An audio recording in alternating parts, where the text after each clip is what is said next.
السلام عليكم ورحمة الله. معاكم عمرو. أنا قررت النهارده إن أنا أعمل فيديو بيتكلم عن طريقة في استعمال الأدوات اللي ليها علاقة بالاي اي زي كلود كود وكودكس وما إلى ذلك، اسمها ذا رالف ويجن ميثود. الطريقة دي بطريقة سحرية هنتكلم عليها ونشرحها بشكل عميق، يعني بتخليك ان انت تعرف ترن كلود كود لتاسكات ممكن تتعدى 50 60 70 80 تاسك من غير ولا الكونتكست بتاعت الويندو يضيع ولا يعملوا هلوسينيشن.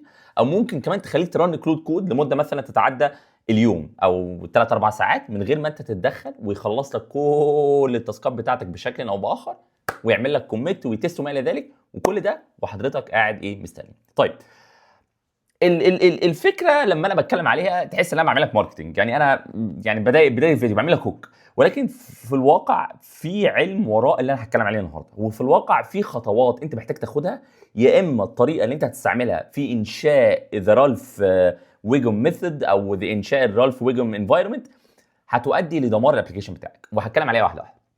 طيب، قبل ما اخش في معاميق المعاميق، انا حابب اقول رايي بشكل عام عن الاي اي وعن استعمال الاي اي. انا عمرو مشهور عن ارائي الكونتروفيرشال وبعمل اراء كتيره جدا مختلفه. ولكن انا من وجهه نظري اللي انا عامه انا بستعمل الاي اي بشكل مبالغ فيه، بستعمله بشكل كتير جدا، ممكن اكون فاتح 30 40 تيرمينال عادي وبتكلم معاهم.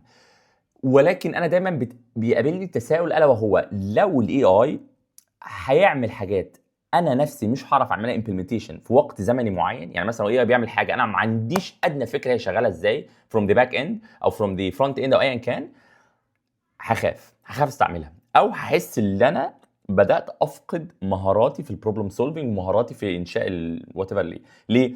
عشان لو اتضح اللي في وقت ما جه هيخليني اللي انا ما اعرفش اعمل الحاجه دي، هيخليني انا محتاج مثلا اعمل ديباجنج، او ان انا اشوف هي ايه المشكله اللي ظهرت والاي اي مش عارف يحلها لسبب ما. انا عارف ان في ناس هتقول لك الاي اي هيعرف يحل كل حاجه، بس انا مش مقتنع بكده. هقف ومش هعرف اعمل اي حاجه. فالمهم يعني اللي هي اراء كتيره ممكن اخش عليها في اوقات ثانيه. فتعالوا نتكلم عن ذا رالف ميثود النهارده. طيب، قبل ما اتكلم عن الطريقه، الوقت الحالي لما انت بتيجي تعمل تاسك بتعمل ايه؟ ليتس سي مثلا اللي انت عندك ابلكيشن، والابلكيشن ده عايز تعمل مجموعه من التاسكات، يعني ليتس سي مثلا اللي هنا في، تعال نزوم هنا في مثلا تاسك ايه، حلو، او خلينا نعملها كده، اوكي، هنا في تاسك ايه وهنا في تاسك بي، او تعالى حتى نكتب تاسكات حقيقيه، مثلا ليتس سي اللي هنا عايز اعمل ويب سايت، والويب سايت بتاعي عايز احسن فيه شويه، اي ونت تو تشينج لاي اوت، حلو. طيب، تاني حاجه اد جوجل اوثنتيكيشن، تاسك عاديه، حلو. طيب، حاجه ثالثه مثلا، انا زونت بعيد قوي، اوكي، هنا مثلا اد سيشن ستورج، حاجه ليها علاقه بالستورج والبريزيستنس وما الى ذلك. طيب، اخر حاجه اد ستايلنج، حلو. وبالتالي انت عندك كذا طريقه تخلص بيها التاسكات دي. انت ممكن مثلا تبدا بالتاسك بتاعت التشينج لاي اوت، وبعد كده تبدا بعديها بالتاسك بتاعت الستايلنج، وتخلص بعديها جوجل، وبعد الجوجل وبعد الستايلنج تروح مخلص الحته بتاعت السيشن ستورج. في واقع الامر انا كعمرو لو جيت افكر اعمل الموضوع ده ازاي بكلود كود، عندي طريقين واضحين جدا. الطريقه الاولى اللي انا اروح قايل لكلود، اكتب كده اقول له كلود اكسكيوت تاسك ايه، حلو، وبعد ما تخلص تاسك ايه اللي هي التاسك بتاعت التشينج لاي اوت، بعديها اكسكيوت تاسك بي، وبعديها اكسكيوت تاسك سي. طيب، المشكله هنا في ايه؟ في واقع الامر هنا، يعني هنا مشكله بالنسبه لي تتمحور حوالين اللي انا كانسان، يعني تعالى نجيبني كده مثلا، انا اهو، انا عمرو هنا، انا كانسان انا لازم كل شويه اتابع الاوتبوت بتاع كل تاسك، لازم اقول له يا معلم انت خلصت التاسك دي تمام، طب خلصت التاسك دي تمام، طب خلصت التاسك دي تمام. وكمان انا ما اقدرش اعمل هنا نوع من انواع الباراليزيشن، يعني انا ما اقدرش اقول له مثلا يا كلود اعمل التاسك دي واعمل التاسك دي في نفس ذات الثانيه، اعملهم كلهم في نفس ذات الثانيه. ليه؟ عشان في اغلب الاوقات التاسكات بتاعتك بتحتوي على تغييرات التاسكات الثانيه هتغيرها، وبالتالي انت هتعمل كونفليكت، وهيحصل بيها في ميرج ايشوز، او انت هتضطر تروح لحاجه اسمها جيت تريز، يعني هتخش في سايكل ملهاش اي 60 معنى. فانت كشخص هتبقى قاعد بتحاول توركستريت الكلود كود، خلص التاسك دي وعمل لها تيست وتمام وكل حاجه كويسه، طب اللي بعدها خلص تاسك بي وتمام وتاكد يبقى كويس، وهكذا وهكذا وهكذا وهكذا. المشاكل في الحته دي هي الوقت اللي انا عمال اقعد جنبه واتاكد ان كل حاجه شغاله وبلا بلا بلا بلا لغايه ما اخلص. طيب، دي طريقه. الطريقه الثانيه اللي انت تعمل ايه؟ اللي انت باختصار شديد تقول له كلود اكسكيوت تاسك A B C and D. حلو. يعني ايه الكلام ده كله؟ يعني انا بقول لكلود، انت يا عم هات الصوره بتاعت كلود هنا وحطها هنا مثلا. حلو.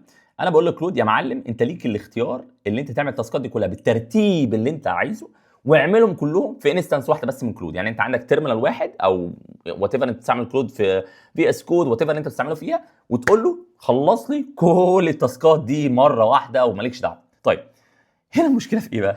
هنا المشكله هنا كبيره جدا بالنسبه لي.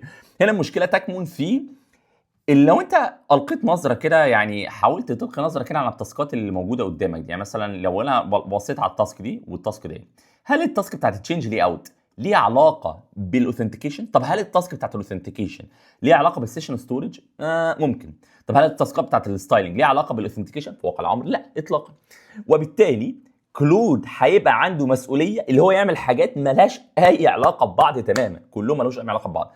وبالتالي ده هيعمل ايه؟ ده هيقلل في البرفورمانس، هيقلل في الاكيورسي، هيخلي كلود كود ممكن يبريترايز تاسك عن الثانيه، وبالتالي هيعمل نوع من انواع اللي الكود بتاعك من الاخر هيطلع بايظ. يعني انا بتاع ده بيختفي بسرعه الليزر ده، بس هو هيطلع بايظ. ليه؟ عشان هو مش عارف يعمل بروترايزيشن منطقي، وعشان مش عارف يقرا الكونتكست كلها. وممكن في الاخر يقول لك ايه؟ يقول لك الكونتكست بتاعتي يا معلم خلصت، انا مش عارف اعمل الموضوع ده وخلاص وقفت على كده. وده ممكن يؤدي لبرودكشن ايشوز ومشاكل كتير جدا ممكن تحصل لك، حتى لو انت استعملت البلان مود او ايا كان المود انت بتستعمله ايه. طيب وبالتالي احنا هنا كده يا جماعه، خلينا نرجع للرسم العادي. احنا هنا يا جماعه عندنا مشكله واضحه جدا، الا وهي انا عندي مجموعه تاسكات وعندي مجموعه ريكوايرمنتس للتاسكات دي. ازاي بناء على مجموعه التاسكات دي ازاي يستعمل حاجه زي كلود كود اللي هي تخلصها لي كلها بشكل افكتيف وبشكل ايتريتيف؟ تعالوا نحاول نفكر شويه بره الصندوق. حلو. ودي طريقه اللي الصراحه يعني ذا رالف ويجم ابروتش بيحلها لك. ليتس مثلا هنا تعالوا ناخد التاسكات بتاعتنا. فلنفترض ان دي تاسكات مكتوبه هنا A B C D E F G. حلو. طيب والتاسكات دي كل تاسكايه منهم معمول لها نوع من انواع الديسكريبشن. يعني كل تاسكايه هنا فيها ديسكريبشن. تعالوا نكبر الموضوع ده. وفيها نوع من انواع الريكويرمنتس. ماذا لو في طريقه ما اللي كلود بيعرف يختار التاسك اللي هو المفروض يعملها اكسكيوت، ولما يخلصها هي فقط، ولما يخلصها هي فقط يخش على التاسك اللي بعدها؟ ازاي اعمل حاجه زي كده؟ يعني الموضوع قد يبدو اللي هو مستحيل، ولكن في ارتكل مشهوره بتتكلم عن الموضوع ده اللي هي بتاعت رالف ويجن ميثود. هي دي الارتكل، ممكن ابقى بحطها في الديسكربشن. يعني باختصار شديد هي بتقول لك ايه؟ هي بتقول لك وايل لوب. اعمل لوب عبيطه جدا بسيطه جدا ما فيهاش اي حاجه. الوايل لوب باختصار بتعمل ايه؟ الوايل لوب باختصار شديد بتقول ايه؟ بتقول لكلود في تاسك في التاسكات دي خدها اعملها خلصتها خدها اعملها خلصتها، هكذا كده كانها لوب. واللوب دي عماله تشتغل، ومع كل لفه في اللوب بتقول لكلود كود يا كلود كود خد التاسكايه الفلانيه وخلصها. تعالوا حتى ناخد الكلام ده يعني نعمله كوبي بيست كده ونحاول نشرحه بشكل عملي اكتر. طيب تعالى ناخد مجموعه التاسكات بتاعتنا ناخدهم كلهم تحت ونحاول نشرحها. فلك ان تتخيل الاتي، اللي انت عندك مجموعه تاسكات. حلو. وعندك لكل تاسكايه ليها ديسكريبشن، وعندك سكريبت بسيط جدا ما فيهوش اي حاجه. السكريبت ده بيقول لك ايه؟ بيقول لك وايل اللي لسه فيه تاسكات. يعني تعالى نعمل كده هنا كونديشن is there any tasks left. حلو. طيب لو يس يروح رايح جايب تاسكايه. حلو. وبعد ما يجيب التاسكايه يروح رايح مكلم كلود، اهو هذا كلود هو. ولما كلود يخلص يروح كلود معامل مارك للتاسكايه دي ان هي دن. حلو. هل في تاسكات ريميننج؟ لا مفيش تاسكات. لسه في تاسكات، لسه في بي وسي ودي واي واف وما الى ذلك. وكل تاسكايه زي ما قلنا ليها الديسكريبشن بتاعها، ليها الوصف بتاعها، ليها الريكويرمنت بتاعتها. طيب وبالتالي بعد كده يخلص البي، بعد كده يخلص السي، بعد كده يخلص الدي، وهكذا وهكذا وهكذا لغايه ما يخلص كل التاسكات. يعني ايه الكلام ده كله؟ يعني باختصار شديد يا جماعه انت بيبقى عندك سكريبت. خلينا نحط ده على اساس اللي هو السكريبت. ما نقدرش ننقلهم مع بعض. اوكي نعمل كده. حلو. والسكريبت ده باي ديفولت هو اللي بيكون كلود، وبيبعت لكلود حاجه اساسيه. بيبعت لكلود حاجتين. حلو. بيبعت لكلود التاسك اللي هو المفروض يعملها، والديسكريبشن بتاع التاسك اللي هو المفروض يعملها. حلو. وحاجه ثالثه مثلا زي حاجه اسمها progress.txt، وهتكلم عن progress.txt دلوقتي. حلو. طيب وبالتالي بعد لما الوايل لوب دي تشتغل بإتريشنز معينه، انت كمان ممكن تحدد في الوايل لوب دي انت تلف كام مره. الوايل لوب دي بترجع له تاسك، وبعد ما خلص الكلام ده كله كلود باي ديفولت بيروح رايح للتاسك ويقول لها تمام انت دن، انا خلصتك، خش على التاسك اللي بعدها. كلود بيقفل وبعد كده السكريبت بيكمل يقول لك هل في لسه تاسكات شغاله؟ لسه في تاسكات شغاله. كلود اشتغل، روح خد التاسك المهمه وبعد كده خدها حطها عندك في الانستنس بتاعت كلود، خلصها، اعمل كوميت، اللي بعده اللي بعده اللي بعده اللي بعده لغايه ما التاسكات دي تخلص.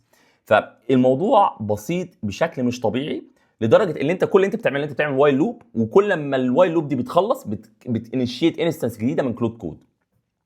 انا حتى عندي هنا مثلا، انا كنت في جراف انا ممكن حتى احطه هنا بيشرح الموضوع بشكل بسيط جدا. حلو. طيب خلينا قبل ما نخش على الجراف خلينا نتكلم على شويه ترمينولوجيز الاول. يعني بدل موضوع التاسك ليست وبدل موضوع الديسكربشن، تعال نتكلم عن المسميات اللي ذا رالف ويجن ميثود، او انا كتبت ده كان سيرش، ذا رالف ويجن ميثود عبر عنها.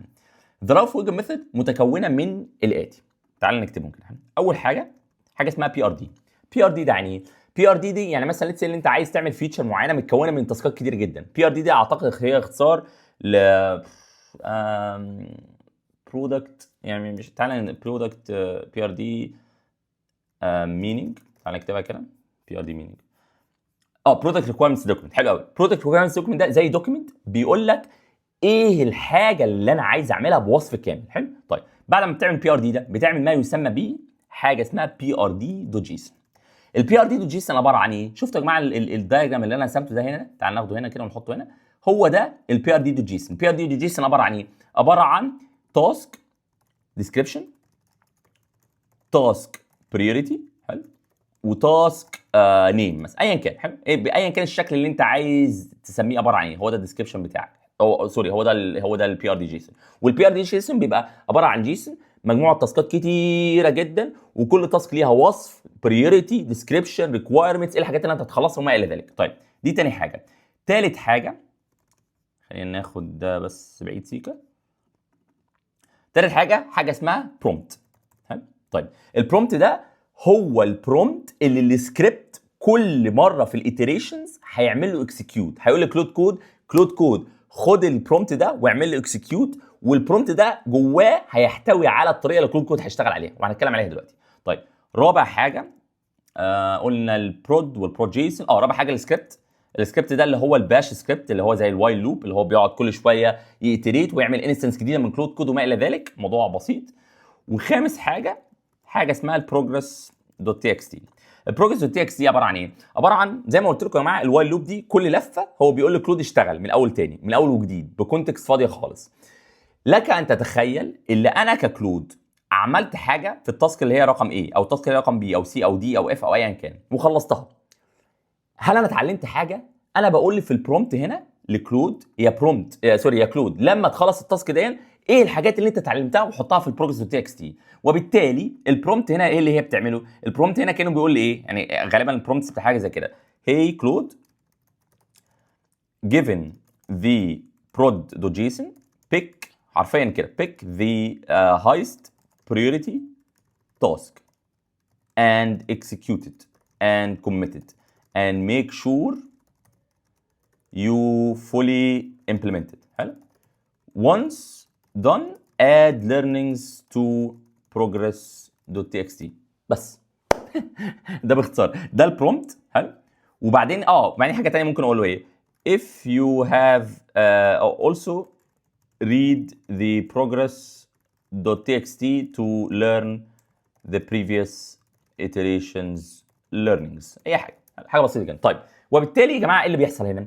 اللي بيحصل هنا باختصار شديد اللي انا كل لفه كلود بياخد تاسك يخلصها، يعمل كوميت، يحط الابديتس اللي هو عملها في progress.txt، بعد كده الوايل لوب بتروح لفه ثانيه، لفه ثانيه لغايه ما الستوبنج كونديشن يحصل.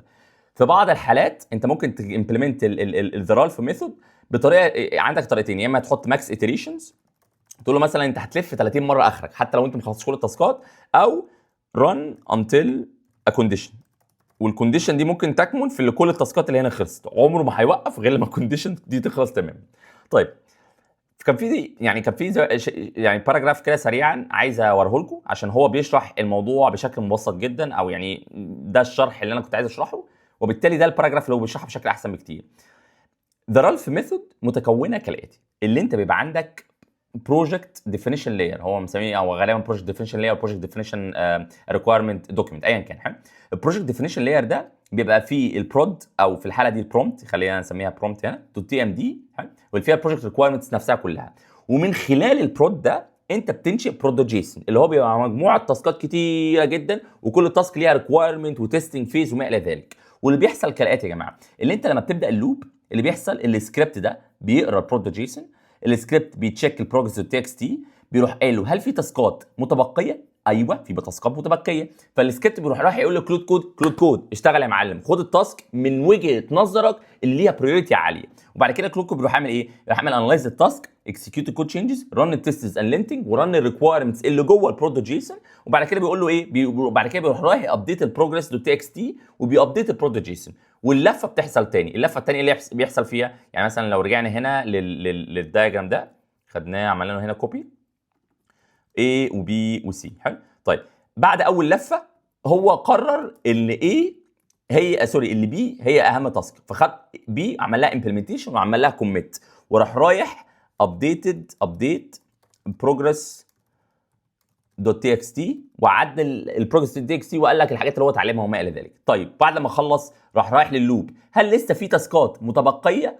لسه في تاسكات. طب خلص السي. طب وبعد كده هل لسه في تاسكات متبقيه؟ خلص الاي. وبعد كده هل لسه في تاسكات متبقيه؟ مفيش تاسكات. خلاص يا معلم اقفل الانستنس، اقفل السكريبت وخلاص، وذاتس ات، والسلام عليكم ورحمه الله وبركاته. وبالتالي اللي بيحصل هنا ايه؟ اللي بيحصل هنا الفوائد اللي انت ممكن تطلع بيها من هذا المنهج، او من هذا المنهاج، او ايا كان اسمه ايه، كذا حاجه. اول حاجه every time Claude حلو is a new instance. وبالتالي انت معنى كده ايه؟ معنى كده ان الهلوسينيشن هيقل، عشان كل تاسك جوه البرودكت جيسون يعني كانها متأيفه للتاسك دي فقط، وليها ريكوايرمنتس وليها تيستنج، وانت ممكن تعمل اللي انت عايزه، ممكن في البرودكت جيسون تخترع اللي انت عايزه. حلو. تاني حاجه it runs without you being there. يعني انت ممكن تخلي التاسك تقعد ترن لما لا نهايه. حلو. ممكن تعمل 30 40 برودكت جيسون. وفي طرق كتيره ازاي تخلي حاجه زي كده سكيور، عشان انت مثلا مش عايز كلود يروح يعمل لك ريموف داش ار اف للسيستم كله بتاعك. ممكن تعمل اب، ممكن تحطه حوالين دوكر، ممكن تعمل مليون حاجه. ولكن ده باختصار شديد جدا جدا جدا كلود كود مع ذا رالف ميثود، او ايا كان الطريقه اللي انت بتستعملها ايه، شغاله ازاي. فانا دلوقتي قررت ان انا اعمل ايه؟ انا دلوقتي قررت ان انا معاكم هامبلمنت انا دي تاني مره اجربها بالمناسبه، هامبلمنت ذا رالف ميثود في البروجكت اللي انا هوريه لكم ده. طيب يا جماعه، انا كنت عايز اعمل ايه النهارده؟ انا كنت عايز اطبق الطريقه دي على الداشبورد بتاع التدوين. انا بعمل هنا ابلكيشن اسمه تدوين، بيساعدك ان انت تعمل جوب بروفايلز وما الى ذلك. ولكن يعني انا بغض النظر، انا مش هتكلم عن الابلكيشن نفسه. الابلكيشن نفسه از كارير اي اي بلاتفورم، ممكن تبقوا تجربوه. ولكن احنا عندنا في التيم بتاعنا بيقابلنا مشكله، الا وهي التدوين داشبورد. التدوين داشبورد ده احنا بنستعمله انترنالي كاوبريشنز، حاجه مثلا بنحاول نشوف فيها عدد اليوزرز، ازاي نبعت يوزرز كريدتس، ازاي نحط بلوج بوست، حاجات كتيره جدا جدا جدا في الابلكيشن بتاعتنا از فيري فيري فيري ميسنج. طيب وبالتالي فانا عايز اعمل ايه؟ انا عايز اعمل حاجات كتيره جدا في الداشبورد دي اخليها برودكشن ريدي. يعني مثال على كده، اللي الداتا اللي بره دي كلها موج داتا. حلو. الداتا اللي هنا دي كلها موج داتا. لو انت فتحت الداشبورد، لو انت فتحت التدوين دلوقتي هتلاقي ان احنا عندنا حوالي 1600 يوزر. حلو. لكن لو انت بصيت هنا هتلاقي ان احنا عندنا 400 يوزر. لو رحت على البيبل شغاله كويس، بتديك عدد اليوزرز بشكل كامل، وبتديك شويه اكشنز عليهم، ولكن مش هي نفس الداتا اللي موجوده بره. طيب مشكله ثانيه زي ايه؟ مشكله ثانيه زي البلوج بوستس. احنا عندنا هنا في تدوين، لو رحت التدوين برضو هتلاقي اللي عندنا بيج اسمها بلوج. هتلاقي اللي هي دي لو انا دوست هنا هتلاقي البلوجز كرييتد جوه البلوج مانجمنت ده، وفيها البوست اللي قبل كده والايديت وما الى ذلك. الاكسبيرينس هنا سيئه جدا. انا عايز طريقه ما تخليني اعرف اعمل الكلام ده كله بحاجه اسمها تيب تاب اديتور. اتس ريتش تكست اديتور، يعني حتى احنا بنستعمله في تدوين، وعايز اعمله امبلمنت. طيب وبالتالي في حاجات كتيره جدا جدا جدا جدا.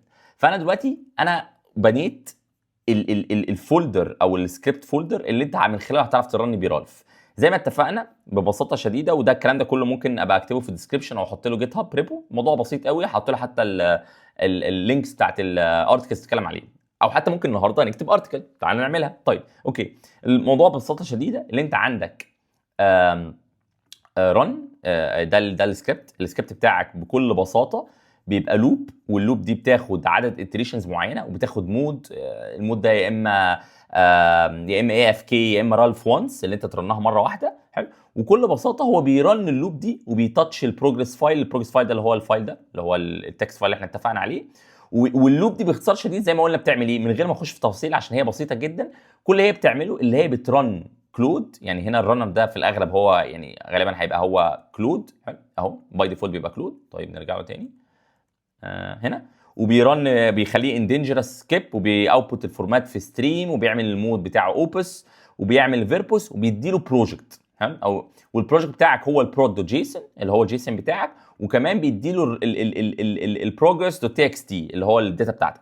وده الكوماند بتاعه بيقول له ايه؟ يو ار رالف لوب اوتونوموس كودينج ايجنت only work on a single prod item per iteration. ما تشتغلش في اي حاجه ثانيه غير واحده بس، ايتم واحده بس. وفي نفس الوقت بيقول له ايه؟ تاسك سيلكشن بريورتي. اختار التاسكز اللي ليها علاقه بالاركتكتشر، اختار التاسكز اللي فيها انتجريشن بوينتس، والكواليتي بار لازم تتاكد الحاجات كويسه، والفيدباك لوب، وكل حاجه انت عايزها انت ممكن تعملها ديفاين هنا. انت حتى ممكن انت كشخص بيمبلنت ذا رالف ميثود انت تختار الطريقه اللي رالف ميثود بيشتغل بيها. طيب وبالتالي احنا محتاجين نكتب داتا، محتاجين نكتب تاسكات هنا، ومحتاجين نعمل ايه بس خلاص محتاجين نكتب تاسكات. فانا عندي طريقه لطيفه الا وهي اللي انا ممكن افتح كلود واقول له انا عايز اعمل ايه، واقول له بناء على الطريقه بتاعت رالف ميثود اكتب لي بروجيس. فتعالى نقفل كل هذه التيرمينالز. حلو. وتعالى نعمل سي دي ورك سبيس تدوين وبعد كده تدوين داشبورد، وتعالى نعمل هنا كلود ودينجرس بيرميشنز. واللي انا بعمله بشكل عام عشان افهم كلود الدنيا شغاله ازاي، ممكن باختصار شديد اروح قايل له هنا ايه؟ قايل له هنا خد دي ارتكل بتتكلم عن ذا رالف ويجن ميثود. اقول له خد الارتكل دي based on this article. حلو. I want to create or I want to update the current PRD to JSON following the same prompt structure inside the اسمها ايه run تقريبا او حاجه زي كده اهي دي. حلو. طيب where I want to implement the following features. تعال بقى نتكلم عن features. اول حاجه the data should be live. We have so many mock data in home page and sidebar. تاني حاجه use step tab editor inside the page to add blog posts. Revamp it completely as the experience is bad. حلو.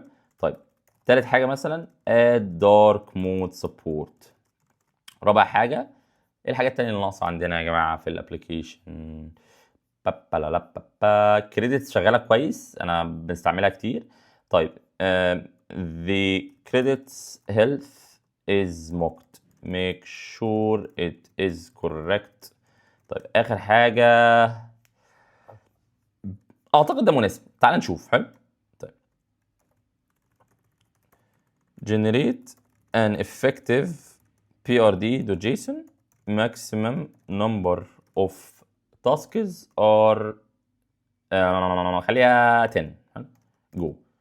تعال نشوف هيعمل ايه، وتعال نشوف بناء على انا اديته هنا زي داتا عن ازاي يفهم البرود جيسون، وازاي كمان يجنريت واحد، وازاي كمان يفولو البيست براكتسز من الارتكل دي. الارتكل دي من الارتكلز العظيمه اللي بتتكلم عنها بشكل او باخر. فتعال نشوف اللي هيحصل.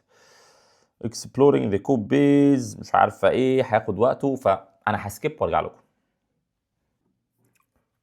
طيب عظيم جدا. دلوقتي الكورس يعني كلود خلص. حلو. كتب لي الريكويرمنتس اللي انا عايزها او كتب لي البرود دوت جيسون انا عايزه.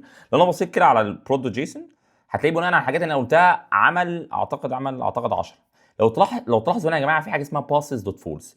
ده الحاجه اللي على اساسها كلود بيختار. هو بيختار الحاجات اللي لسه ما خلصتش وبيختار بناء على الكاتيجوري. يعني احنا هنا في البرومبت قلنا له يا معلم اختار الحاجات اللي مبنيه على الكاتيجوري. لو قلت له مثلا هنا سيلكت بريورتي اوردر اركتكتشر ديسيجنز انتجريشن مش عارف ايه والكلام ده كله، فهو غالبا هنا هختار الحاجات اللي ليها علاقه بالاركتكتشر الاول، غالبا دي وواحده ثانيه مثلا ليها علاقه بسوبر بيز او دي تبدا. اوكي.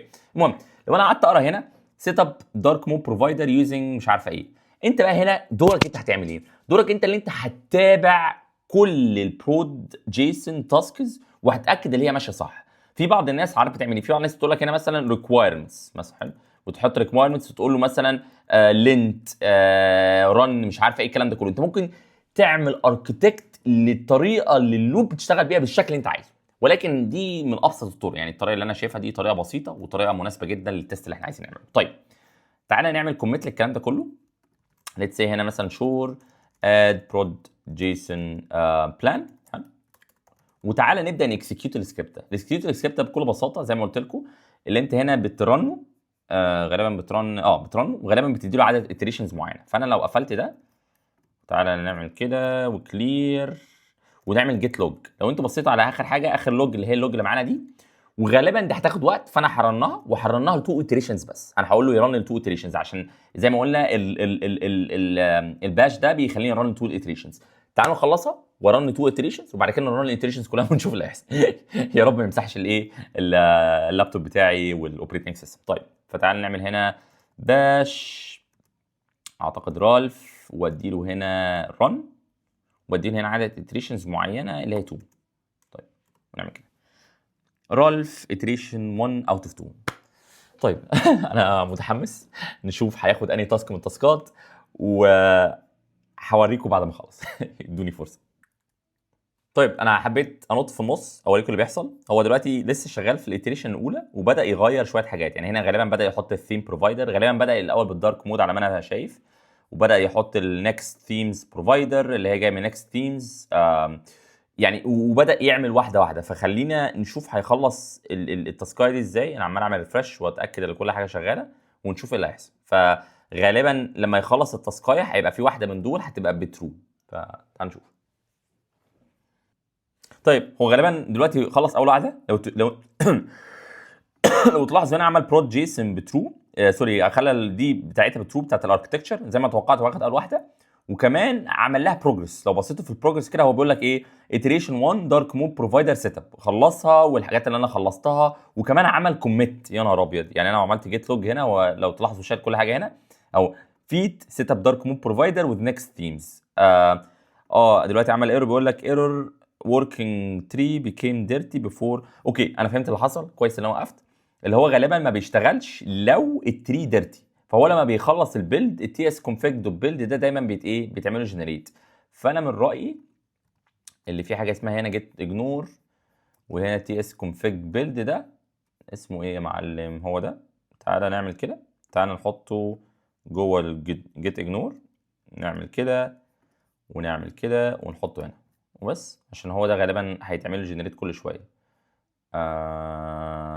ماشي. هل لو انا عملت كده مثلا مثلا تي اس كونفج، بس هو لسه موجود مش عارف ليه. اوكي غالبا عشان هو اتعمل له كريت قبل كده، وبالتالي طيب عندي حل من الاثنين، يا اما اقعد الف حوالين المشكله دي، يا اما بكل بساطه يا معلم هعمل ديسكارد واروح رايح للرالف رن، واللي هي الحته بتاعت الديرت دي، هي لو قال لي اف تشيك هفكس لها، هفكس للكونديشن دي خالص ورن تاني. تعالوا نرن الاتريشن لمده مره واحده كمان، او لا خلاص طالما رنيت اول مره وحسيت ان هو شغال، تعالوا نرن لمده 5 مرات ونشوف اللي هيحصل. هنا بيقول لك error working tree is not clean. يا عم هي clean working tree. اوكي working tree became dirty. في التشيك في الايشو دي. طب والتانيه بقى اف، يا عم ماشي انا عايز ارن. تعال نجرب بقى، نرنه 5 مرات ونشوف ايه اللي هيحصل. بسم الله الرحمن الرحيم. طيب انا جربت اللي انا انط في النص يعني واشوف اللي بيحصل، ويعني وهو خلص كل حاجه ما عدا اتريشن واحده اخيره. يعني احنا كده عملنا 6 اتريشنز، بالاتريشن الاخيره دي غالبا هو بيخلص حاجه ليها علاقه باللي اوت. يعني مثلا دلوقتي لو عملت جيت لوج هلاقي اللي كل الكوميتس دي هو عملها، انا ما عملتش اي حاجه من الحاجات دي كلها. وغالبا الحاجات دي، وبالمناسبه الحاجات دي كلها موجوده جوه البرومت. يعني هو جوه البرومت بيقول له لما تخلص اعمل كوميت بالشكل الفلاني والحاجات اللي انت عملتها. حتى لو انا بصيت دلوقتي على progress.txt هلاقيه حتى هو عمل ايه، عمل iteration 1 دارك مود، iteration 2 فين iteration 2 iteration 3 عمل سيبو بيز مش عارفه ايه، شال الحاجات اللي هي ليها علاقه باللايف داتا وسايد بار كيك وما الى ذلك. وتقريبا هو كده اعتقد هو اولموست كده خلص صح. ولو رحت لبرود جيسون هلاقي اللي في حاجات كتير قوي اتعملت بقت ترو، دي ترو ترو ترو ترو، والحاجات اللي ناقصه فقط هي الريبليس كريدتس تمام والكريت يوزابل تيب تاب. يعني هو ما عملش اي حاجه علاقه بالتيب تاب اديتور اللي هي الحته بتاعه الايديتنج بتاعه البلوج بوستس. فتعالوا نشوف، دي اول مره رن يعني انا حبيت اخد سنيك بيك معاكم. فتعالوا نشوف ايه اللي حصل كده، وتعالوا ايه، وتعالوا يا اما ننبهر يا اما نكون مش منبهرين قوي. طيب عظيم.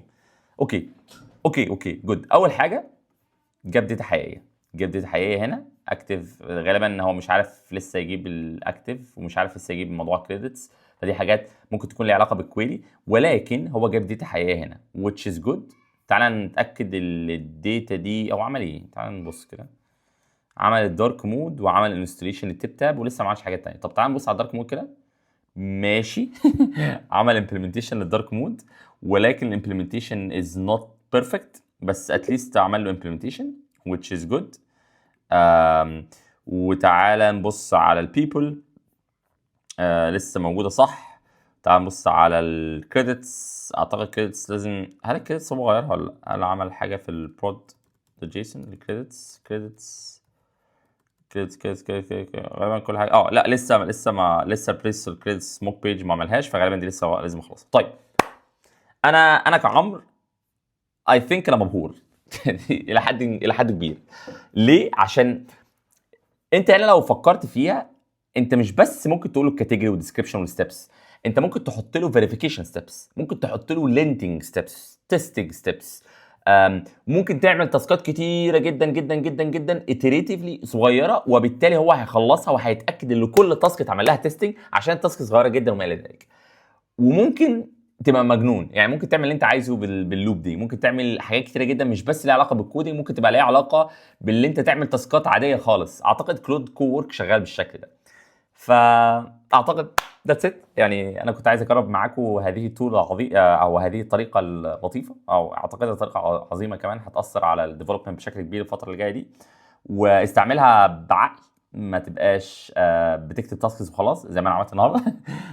وممكن بقى في فيديوهات جايه لو الناس عاجباها يعني اتكلم عن الموضوع ده بشكل عملي اكتر، وازاي انا هستعمله كبرودكشن ليفل ميثودولوجي مثلا. حلو. بس واشكركم على المشاهده الى النهايه عشان تشوفوا هذا الاوتبوت في دارك مود، في لايف داتا. انا ما عملتش اي حاجه، 69% امبوردد نايس، في 1100 يوزر الاسبوع ده اميزنج. في افريج 30 سوبر يوزرز توتال كريدتس 31000 كريدت، واو انسين. وفي 1100 ريزمي اتعمل لهم داونلود، او اي ثينك اوكي 1100 ريزمي اتعمل لهم ابلود. ماشي بيرفكت. عندنا داتا كتير. اوكي ماشي. واشكركم والسلام عليكم ورحمه الله وبركاته. واستعملوا تدوين عظيم. السلام عليكم.